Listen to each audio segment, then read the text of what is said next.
Phone in. Roger Phillips, BBC Radio Merseyside.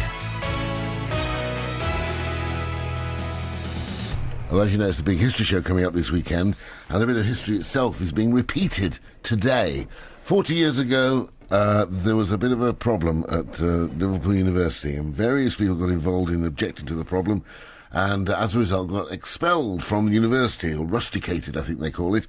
John Snow, the newsreader, was one of them, and another was Ian Williams, who's literally just flown in from the States to be part of this reunion. Well, I think it was partly my idea. It was me and Nev Bann suddenly realised that this occasion was coming up, and 40 years. Who'd have thunk it was so long, and so it's so much time. There'll be quite a lot of people listening who are wondering what was this all about. So you better explain. It was South Africa, really. It was a bit confusing even at the time, but basically the university had huge investments in South Africa, and the Chancellor, Lord Salisbury, after whose father, what is now the capital of Rhodesia, of Zimbabwe, Harare, was named. Salisbury was the capital of southern Rhodesia. He was a total inveterate racist who totally supported South Africa, and we didn't think he should be the Chancellor, and we thought the university should get rid of its investments. So we had a mass meeting, and we occupied the Senate House, and after 3 weeks came up Easter vacations, and these were students, and they all went home, and while they were away, those of us left behind were the 10 of us on the committee were rounded up and shot. They had a barrister trying us. Really? Yeah, they paid full court, and it was an official court under the Royal Charter. They had a barrister prosecuting us. They paid a university court, especially? Yes. I mean, it operates under a Royal Charter, so they had the court. They dug up all of these parchments in Latin, I suppose, explaining what to do. But, I mean, I don't know what the Latin for a kangaroo court is, but it was a kangaroo court. They knew exactly what they were going to do, because all they did was the security officer took the name of the committee from the wall, and then they just threw the book at the committee. Did the whole committee get rusticated or not? I think Peter Creswell was expelled, who later became the sort of Nalgo officer here. Then I think 8 of us were suspended for 2 years. John Snow, because he was the son of a bishop and considered to be a moderating influence, got 1 year. God bless him. And one other guy who just basically sat there and played his guitar for the duration got a year, because apart from his name being on the committee, no one could really remember him actually doing anything. So it was farcical, but it was the worst and most repressive thing that had been done about the whole student rebellion. And I think what really rankled with us for the last 40 years was the university's never in any way admitted that you're having a racist supporter of apartheid as head of the university was in any way wrong, and we were the wrong ones. There's been some really bad blood in the part of the university when people have attempted to make restitution. And I'm really proud, because we approached the new Vice-Chancellor, and he's offered university facilities for this and said he would have come. He seems, he sort of expressed his personal regrets. Yes, so this didn't surprise me. You did win in a sense, because, I mean, apartheid ended in South Africa, but they did withdraw the funds eventually, didn't they? They did withdraw the funds, and I mean, I got a piece in Tribune this week, which is a sort of reminiscent, because the circular bit was...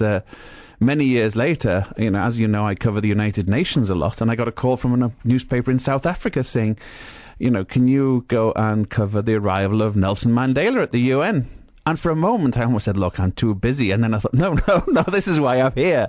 So I actually went and interviewed Nelson Mandela and told him what had happened about us 10 and our small part in the downfall of apartheid. So it was nice to sort of swap notes. I mean, his 30 years in Robben Island counts for a bit more, I think.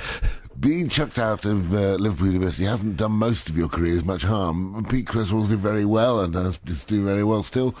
John Snow, of course, famously well. You ended up, though, as a railwayman, didn't you?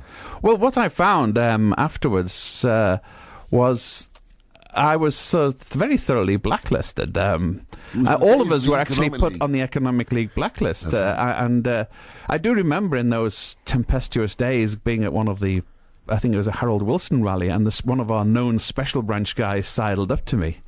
I think he was a famous local boxer. I don't know whether I should mention his name or not. But he sidled up to me and said, "Hello, Ian, I hear you're having difficulty finding a job." And he recited every job I'd applied for the previous 6 weeks, just to let me know how much they were actually. Yeah. So in a way, this was sort of quite honourable. And it was another name from the era. It was Alexi Sale's dad who whispered to me. He said, "Ian," he said, "if you go to Edge Hill Rail Depot, they take your pulse, and if you've got one, you're on. So I did, they did, and I was on, and I sort of stuck in there for 10 years or so. I became full-time in the union. Yes, I was almost expelled from the union. There's a pattern here, deja vu, with Sid Wale, the right-wing General Secretary. You were trying to get rid of him, weren't you? Well, not really, but once he started getting rid of me, I felt that, it was self-defense, and we won in the end there as well. But then you moved on into journalism. Yeah, I got a fellowship to go for almost a year to India, a Nuffield fellowship studying unions, and while I was there I wrote for The Guardian, Tribune, Labour Weekly, lots of other papers, and I was helped because I fell ill while I was there. It took me a while to recover, but I could write. And that's what I've been doing since. I've written 4 books of my own so far, contributed to many more, and in the States I appear. I'm a left-wing pundit. I appear on Fox quite often, putting my head in the lion's den. Absolutely. But you lived in the States now for quite some time. Since 1989. It's been it's 21 years. 21 yes. years. I've got my own radio show up in the mountains, the Catskill Review of Books. Really? Yes, only this week, just before coming, I interviewed Tracy Kwan, author of Memoirs of a Diary of a Manhattan Call Girl. You do seem to do. I mean, you do cigars, and you do. You like cigars, and you do rum as well. Well, this is. I brought you a copy of my last one. It's Thank you.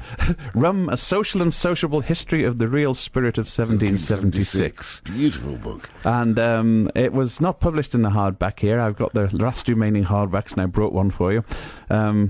And, of course, the nice thing about this is it required many years of intensive on-site, hands-on research across the Caribbean. That's why you do these unusual things, I always suspect. Yes. This is a bit about Haiti as well, though, isn't it? Oh, it's got a chapter on Haiti, yes. In fact, one of the first things I checked with the earthquake was the best rum in the world is made there, but the distillery survived.